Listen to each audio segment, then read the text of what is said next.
I'm worried about my daughter getting this disease. And I said, oh, okay, well, let's think about this. And I actually played the auto harp and I hummed to her. And I said, draw what your impression of how, here's a mandala, do a mandala, draw this, I'll draw this circle. That's who you are, whole and complete. Draw what your impression was. And she drew a rainbow around the circle and left it centre in the middle, empty. And she said, I'm worried about that empty centre. I said, okay, let's go back to the therapy room. And I had some drums there. And I said, let's do some drumming together. And we're going away. She said, I can't cry. She said, I haven't been able to cry for 8 years. Suddenly she started crying because we were drumming. And that broke everything for her. And then we started a long 5-year therapy program that has continued to have an effect. And that was back in 2004 or something. So, this is a long time later when that happened. Now, how can we explain that in terms of science? I'm trying to think of a name. Somebody will probably come up with it. Janet and Paul Atkin, who wrote it, or Gopkin or something, but I've got the book at home. I'll look for it. Now, I just wanted to say the sequel to that was that she went back to her psychiatrist and she said, I need to go off my drugs. And the psychiatrist listened to her, looked at her and said, we gave you the wrong diagnosis. You haven't got schizoaffective disorder. You can't possibly have it because you've gotten better. And then 15 years later, she had one more episode, only a short one, but she went back into hospital. The doctor in the hospital gave her the same diagnosis. She came out of there, she went back to her normal psychiatrist who said, that was the wrong diagnosis for you, you're perfectly okay, and she has been ever since. So, these are things that are just not explainable in science. I mean, this is a person who, she didn't fit the mould. And we can't just typecast everybody into that one mould, can we? But it seems to have to do with feeling safe and respected. Respected and listened to. And listened to, that you take it seriously. And take it seriously and say, okay, you had these, I'll sit with you with these, I'll walk with you with these, and we'll just be together. Well, that's what they do in shamanic societies. Well, that's why I mentioned shamanism, because I know that that's what I do with many cases. Because it is shamanism, isn't it? Yeah, drumming and singing. Anthropologists used to think that shamans had schizophrenia or something, but then when they looked at them more closely, they realised they were high-functioning individuals, and therefore, even though they had similar symptoms, they were actually guided through those symptoms, because the symptoms in that culture or those cultures has a framework, has a spiritual framework, and therefore, if somebody starts acting that way, they say, that person's probably meant to be a healer or a shaman, therefore they will support them, and they won't question anything they're seeing or experiencing. They'll just sit with them in it, and eventually they probably will become a shaman or a healer and be a much more high-functioning individual. So it could be in the West that these people, they're experiencing this, and I had voices from when I was 9 to 11, but I didn't tell anybody. But people are experiencing this, perhaps like the collective unconscious or God or whatever you want to call it, is calling them to be something more, but the trouble is there's no support in the West for that to happen, so they end up medicalised, they end up worse off, because I think non-Western countries actually have a better outcome for schizophrenia than Western countries, because they're not medicalised. Yeah, that's so I right. think, even though whatever you want to call a God or spirit is calling more people to be that, crazily enough there isn't the support mechanisms and mythical structure to deal with any of that. So I find that pretty odd that we don't have it. It seems to be happening more and more. It does. Spirit is saying we need more of these people, but a lot of them are just hitting roadblocks. Well, that exclusion of spirituality from Western culture is really quite a psychotic thing for our society, and it produces a whole lot of social symptoms. I mean, depression and anxiety and isolation and loneliness.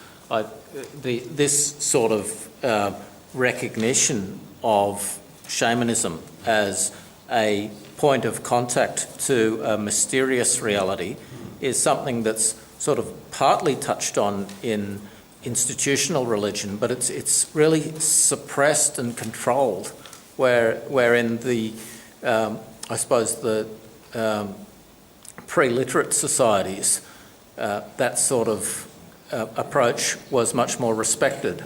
Sure. I mean, you do find it in mystical tradition. I do think that medication, psychotic and depressant medication is Sorry, we've all got to catch the same bus. Sorry. I'm sorry about that. I was trying to. I'm sorry about that. I wanted to kind of. I know, well, we got into this heavy discussion, but can I just say that in my work in neurological disorders, there's been a lot of evidence that long-term use of antidepressant, and this is general, I'm not saying specific, and long-term use of antidepressants and antipsychotics is not good for people, not good for the brain. And we need to really think about that. Yeah, this is real. I've been on medication since 1991 and I'm still on it. Yeah, well then it's good for you. But, well, the thing is, you know, I can take the risk of going off it and relapsing, which I don't want to go through. No, I would rather. I'd do what you know, and it's like, yeah, would I function better off this medication, you know, that I've been on, and I live very slowly, you know, I can't do a lot, you know, would I be better without it? But it's a risk, and big risk. You know, and you go off it and then maybe it doesn't work the second time around, or, you know, and so it's a problem, and there are anti-psychiatry movements, like people who have been on medication for 30 years who come off it, and people who are called, you know, people who have been in the mental health system who call themselves survivors of the system, who are against medication and say this biomedical model is completely wrong, this is trauma, and where medication is not the way to treat trauma. That may be a simplification, I don't know, but, you know, medication, I mean, I don't know, you know, I think it plays a role. I think it's important. Oh, I'm not saying it doesn't play a role. All I'm saying is that I think that we need to rethink how we're doing it, and it be integrated better, I think. Yeah. And I do think that there are, in psychotic episodes, it's very important to have medication. They are very useful and very helpful. I'm still, I mean, it's really good in your case that you were able to still take it after all those years, and I think that's fantastic. And then there's a lot of people that can, but then there are certain individuals who can't, and then they're typecast into, you've got to have this for the rest of your life when it's actually causing damage. And I think each person needs to be looked at. This is people respond differently to different medications. That's all I'm saying. One person will respond differently to the same medication at different times, and it is guesswork how these drugs are going to work. And I mean, it's like in a shamanic culture, shamanism doesn't always work either, and medication for some people who are indigenous would probably be better for them than shamanism. So, I mean, you know, I've just got to get it right somehow. I know people, you know, and I think, oh God, I wish I'd gone on medication, because I think their anxiety is so bad it's crippling their life, and I think maybe medication would help, you know, and it's not something you say to someone, you know, it's like, but it's like, you know, it does improve people's lives, but you know, people are over medicated as well, and also the anti. This is another one of my peeves. The antipsychotics haven't really improved in the last decades, and a lot of people are over medicated. You know, like you see someone begging with their head down like this, you know.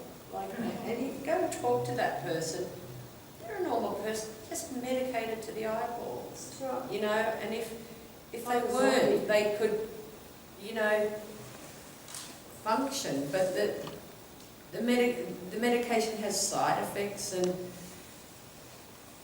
you know, I don't, it's like, maybe if we had better medication. There's You know. psychoactive substances, I mean, psilocybin and ayahuasca and all those are proving Yes. to be very effective in different areas like trauma, ayahuasca. Psilocybin is shown to make people more open to other people, so substances like that seem to... There's a lot of research going into using LSD type stuff to treat. Yeah. They're talking about smaller doses, but I freak out because I kind of think, oh, you know, because Even just marijuana has been found to be very useful for pain and yeah, but, calming and people down. you see someone with Parkinson's shaking Yeah. like this. And marijuana is very They good. smoke a joint and they just relax and then say, oh, I want something to eat, you know. But at the same time, you give pot to someone like me, and I smoked it from the age of 15. I gave up in my early 20s.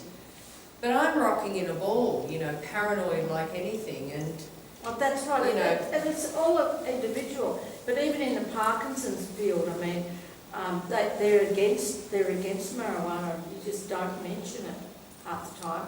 And yet, we all know that dyskinesia can be because there's not the right mix of the levodopa drugs that will help a person, you know, and you see somebody all over the place and you know that they're over-medicated with levodopa, so, yeah. Anyway, I'd like to, we should finish off now, it's 10 o'clock. And Shauna, you've done a fantastic job, well done, and it's been great to have you here tonight. And this is a certificate of your life membership, and I've signed it for you. And this is your certificate of appreciation and a little token gesture.